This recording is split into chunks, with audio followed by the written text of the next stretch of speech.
என் உயிரின் உயிரான விடுதலை சிறுத்தைகளே,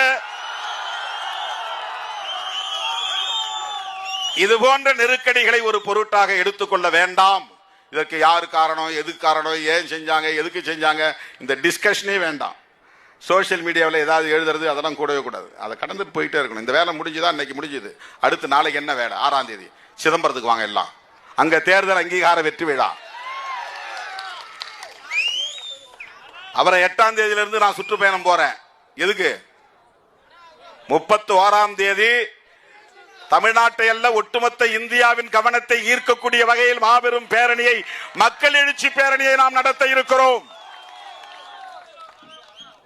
எப்படி சிஏஏ சட்டம் வந்தபோது தேசம் காப்போம் பேரணியை நடத்தினோமோ, அதை போல மதசார்பின்மை காப்போம் மாபெரும் மக்கள் எழுச்சி பேரணி. எப்போ? மே 31